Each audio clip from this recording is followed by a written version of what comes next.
Sodom and Gomorrah.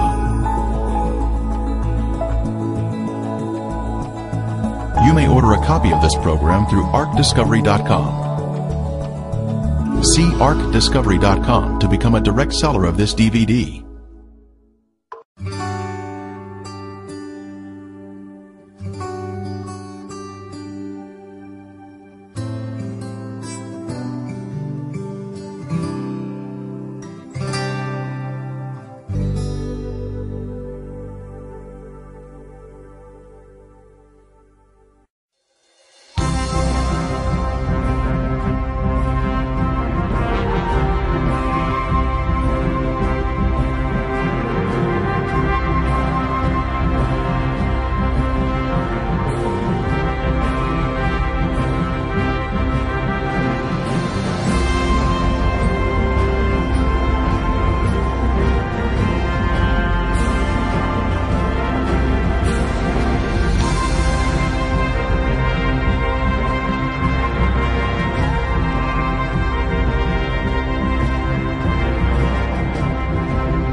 Sodom and Gomorrah.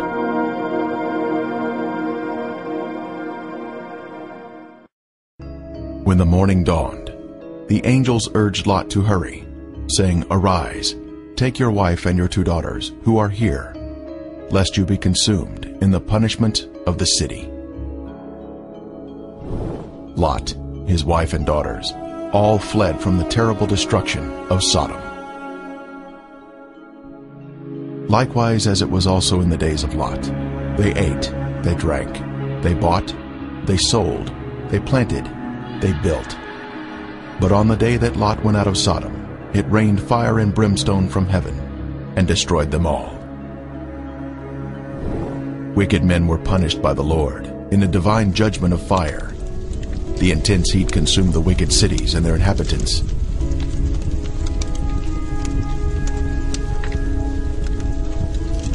But Lot's wife looked back toward her beloved Sodom, violating the angel's command, and was thus turned into a pillar of salt. Turning the cities of Sodom and Gomorrah into ashes, condemned them to destruction, making them an example of those who afterward would live ungodly. This is a visible example that is mentioned here. The Bible tells us the cities were in the plain of Jordan, which is the area surrounding the Dead Sea, and it was once a beautiful, lush area. At 1,300 feet below sea level, this is the lowest place on earth, a very hot and desolate region that was cursed by God because of the sins of the people. Sodom had pride, fullness of food, and abundance of idleness. Neither did she strengthen the hand of the poor and needy. And they were haughty and committed abominations before me. Flavius Josephus, the 1st century Jewish historian, tells us, "There are still the remainders of that divine fire, and the traces of the 5 cities are still to be seen." Popular thought has it that the cities were later covered by the waters of the Dead Sea, but if Josephus could see the cities in his day, then we should be able to view them also, as the water level has, if anything, receded since his time. And the border of the Canaanites was from Sidon, as you go toward Gerar, as far as Gaza, then as you go toward Sodom, Gomorrah, Admah, and Zeboim, as far as Lasha. The biblical description tells us the cities were spread out, forming a line along the Canaanite border, not grouped together in one area, as some may think. Driving along the coastal highway of the Dead Sea in Israel, one can soon see peculiar formations that are of a lighter color than the surrounding terrain. These are the Ashen cities, destroyed by the wrath of God. These cities were consumed by intense flames, a supernatural heat that was directed by the hand of God. Today there is ash that is of lighter color than the surrounding mountains and terrain. As mentioned in the Bible, this is a desolate area where nothing grows.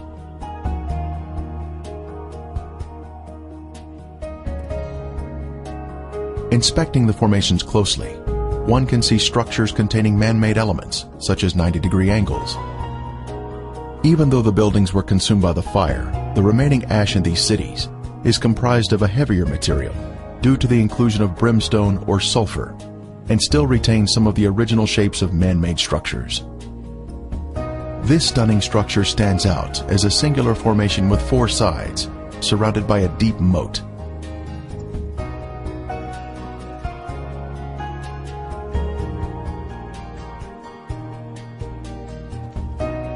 We move in closer to inspect the unusual features evident on the side of the formation.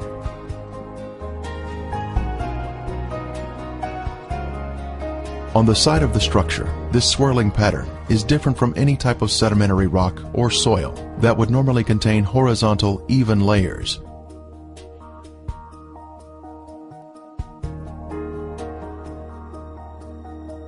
These swirling designs were also seen in other ashen formations in the cities. This is evidence of extreme heat, up to 6,000 degrees Fahrenheit, where thermal ionization occurs, when the electrons repel and attract, forming these unusual swirling designs.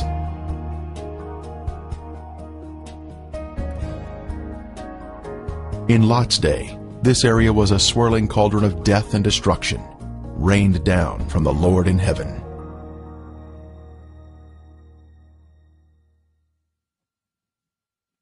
Strange anomalies can be seen here, such as these fragile layers of material which disintegrate when touched. The limestone buildings in the cities of Sodom and Gomorrah were totally transformed into ash by the consuming fire of the Lord. Evidence of this destruction is revealed in the white gypsum anomalies in the area, including unusual shapes of chalk-like material, which is not found in other parts of the country.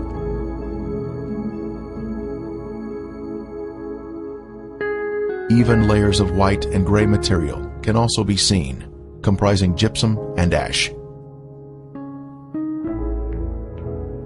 At the time of Elijah on Mount Carmel, the Lord sent down a superheated fire from heaven, consuming the stone altar and sacrifice, turning them into ashes. Then the fire of the Lord fell and consumed the burnt sacrifice, and the wood, and the stones, and the dust, and it licked up the water that was in the trench. We are also told, "For the Lord your God is a consuming fire, a jealous God." When God unleashes a consuming fire, it will turn stone into ashes. At the perimeter of this city, one can see this amazing Sphinx still standing today. It was a pagan symbol positioned at the edge of town and was thought to protect the inhabitants from harm. The Sphinx stands alone as a singular structure with a defined shape. This particular Sphinx has an obvious demarcation between its base and the soil below it, another sign of a man-made structure placed on top of the soil. Later, we will see another Sphinx.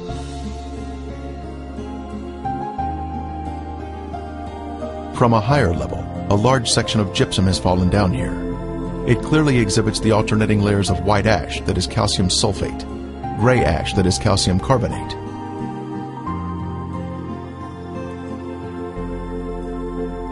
One can also find loose or powdery ash that is quite thick and has been deposited next to the formations. The ash is made up of calcium carbonate and calcium sulfate, which comes from the limestone buildings and the brimstone mixing together during the fire. In the formations themselves, some material can be gently raked off the surface with the slightest touch.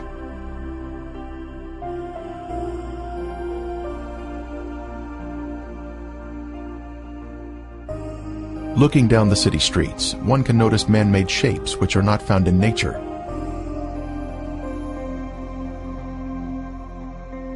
Here we see a building with square sides or 90-degree angles.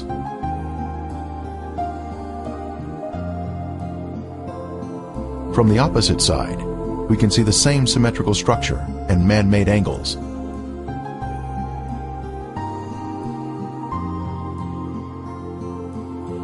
We can see the remains of walls that extended outward at 90-degree angles from the main structure.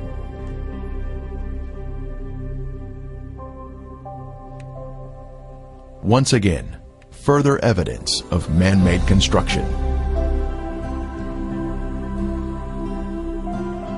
Here we can see square windows that are visible in the walls of the structures, which give us a view of the past. Scanning the city for signs of prior habitation, we can see in the foreground a tower of cylindrical design, positioned at the edge of the city. The remains have suffered greatly during 3,500 years of wind and rain erosion. Even still, there is the appearance here of streets and man-made structures.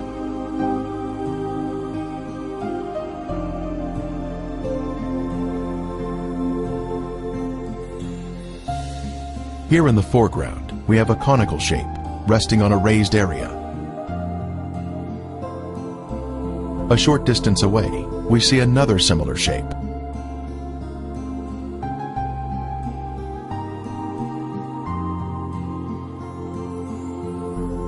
As we pan across the city, we can see in the distance an arched doorway that exhibits a symmetrical shape, even to this day. The whole land is brimstone, salt and burning. It is not sown, nor does it bear, nor does any grass grow there, like the overthrow of Sodom and Gomorrah, Admah and 𝗘𝗵𝗵, which the Lord overthrew in his anger and his wrath. More anomalies are found in the cities. In this case, we have a large hardened clump of material that we broke open, revealing layers of previously heated material, including gypsum crystals, created by the combination of limestone and sulfur. From the intense heat, various objects were melted in the cities. Here we have some material that was boiling on top, while the remainder of the substance pooled at the bottom, creating a solid base. A very unusual find here, but just another strange anomaly not found in other areas of the country.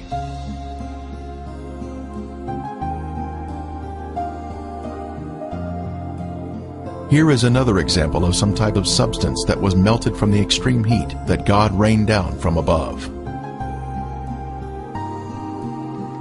Resting on the ground, we find an unusual layer of gypsum crystals. Underneath the crystals is a layer of white gypsum, then gray ash, all of which was created by the great conflagration of heat, which consumed these sinful cities along the Dead Sea.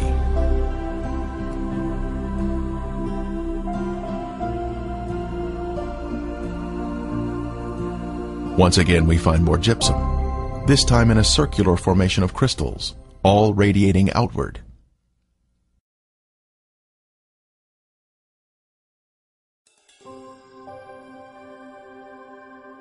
Then the Lord rained brimstone and fire on Sodom and Gomorrah, from the Lord out of the heavens. Brimstone. Our first sample was found here, having been washed down from a higher location. This is the heavenly marker left behind, which proves the sites to be the real Sodom and Gomorrah. Ron Wyatt was the original discoverer of these cities in 1989, and he now describes the brimstone found here. Okay, we're down at Sodom and Gomorrah still. Right in front of you see some unusual looking spots on this, shall we say, layer of ash. It's not stone, it's ash. Now we'll move in for a close-up of this. And you can see that they're kind of circular shaped places. Now what we have found, and we'll move in a little closer here, is that inside each of these is sulfur. That is, in most of them. Now the ones that do not have sulfur in them, and this one we just took a bunch of sulfur out and put it in our specimen bag. But the ones that don't have sulfur have a very black center where they have where it's been very hot. So now we'll move in on this one where there is some sulfur still present, and back off just enough so you can see what we're up to here, and we'll go collect that sample in a bag.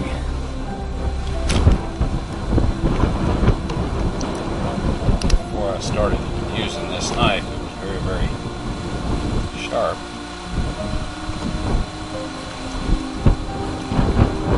Okay, here this is, and we have collected some more, and it smells and tastes like sulfur. Now the Bible tells us that it rained fire and brimstone upon the cities of Sodom and Gomorrah. Now what you see in front of you here is the results of large and small, well, varying sized chunks of sulfur, burning sulfur that have hit. And what we find here is that God rained this burning sulfur down upon this city, and rain is a perfect description of it. It landed just in the pattern that rain would fall, and the stuff, of course, the accumulative heat of all of this upon the city set the entire thing ablaze. The flashpoint of every material there, metal, stone, of course the people, and everything burned, and this sulfur continued to burn, and it vitrified the material around it after it had burned it all up, sealed itself off from the oxygen, and then of course smothered itself out. And in each of these little crystalline capsules here is a varying size chunk of sulfur, and there are millions of these in these ashes that we have here. Now some of them we have cracked open so you can see the sulfur inside, and others we have left intact, but there are millions of these here. So this shows that God indeed rained fire and brimstone upon these cities. And if you look in your dictionary under brimstone, you'll find that it is sulfur. A piece of the brimstone from the cities was lit at night, and soon there was a beautiful blue flame produced by the burning sulfur. A very strong aroma of sulfur filled the air, and was overpowering if one directly breathes the fumes.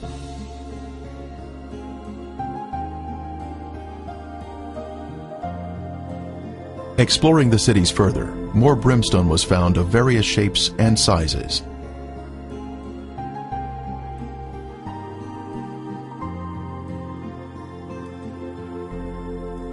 Several samples have been washed down to areas below and were added to our growing collection.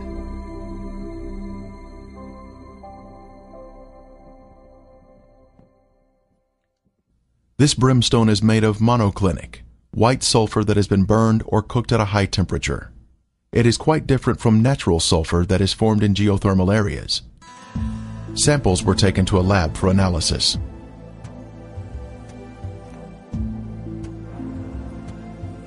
Each specimen was carefully separated and prepared for testing, with the outer portion cast aside.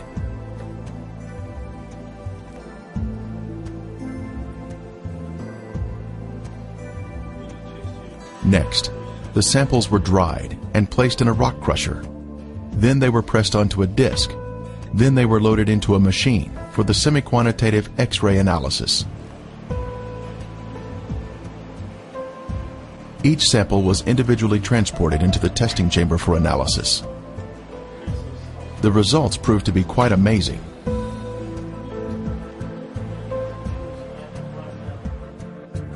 As the samples were found to be 98% pure sulfur, unlike any other sulfur found on Earth.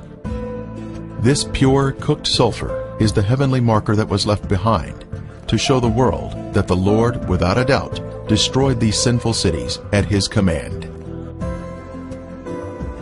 Critics have said that the sulfur is from volcanic activity, but that type of rhombic sulfur is only 40% sulfur and is of a crystalline form, unlike the white, compacted monoclinic form that is found in the ashen cities today. Here is a round piece of brimstone embedded in a section of ash.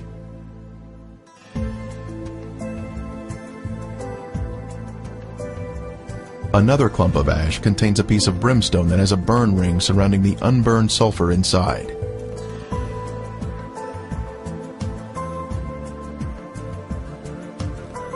This mound of material has a lid that easily comes off, revealing the round nugget of brimstone inside.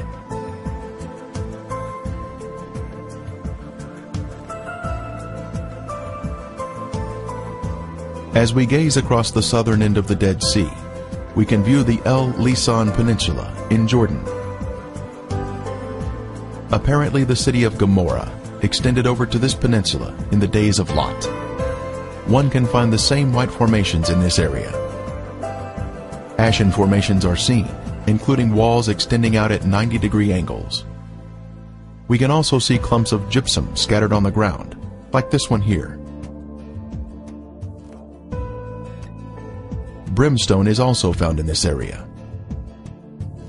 Incredibly, a Byzantine-era church was constructed here, as noted on this sign, built here because the area was known for its biblical significance.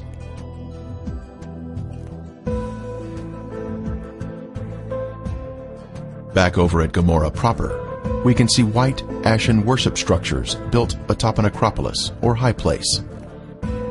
Both a sphinx and ziggurat are seen here, side by side, much like what we see in Egypt at Giza, with the Sphinx and the pyramids built in close proximity to each other.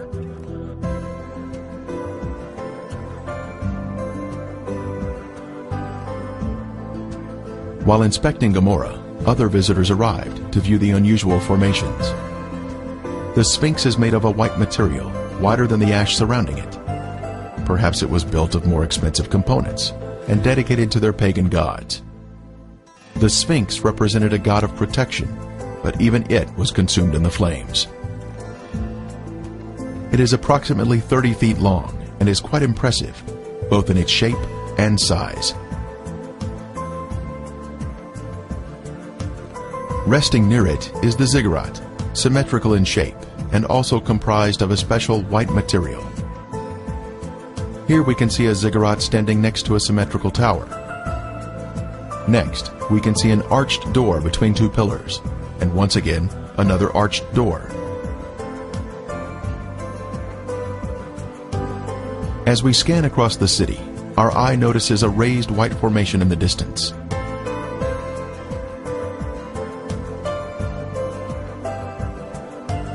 As we near the formation, we can see it is in the shape of a ziggurat. It turns out there are actually two ziggurats on this raised acropolis.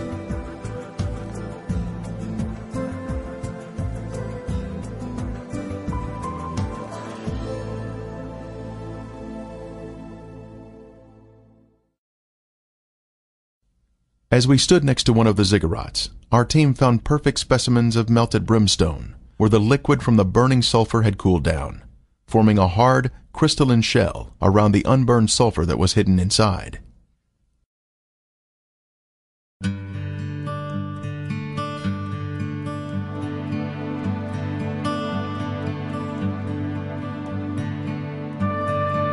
On the outside of the ziggurat, we spotted a piece of brimstone fused into the side of the formation.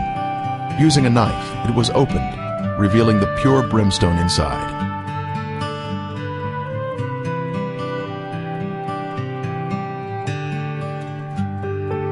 Resting on a ledge of the ziggurat, we see another sample of brimstone that was opened with a knife, once again revealing the pure sulfur inside.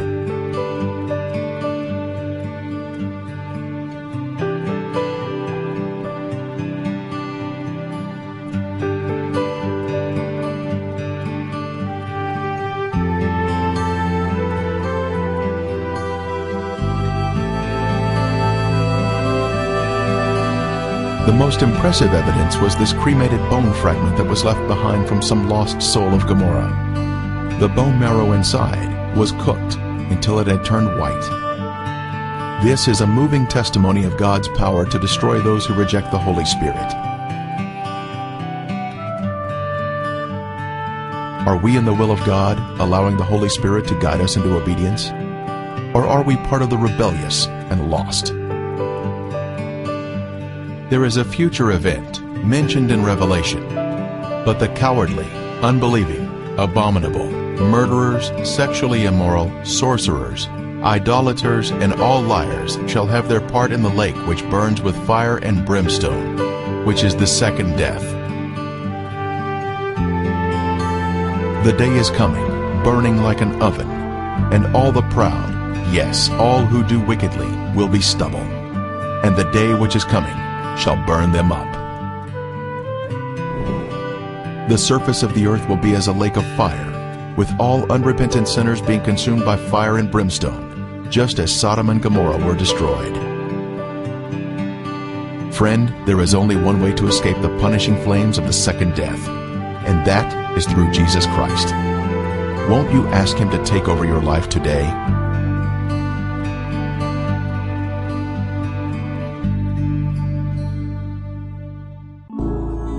Revealing God's treasure.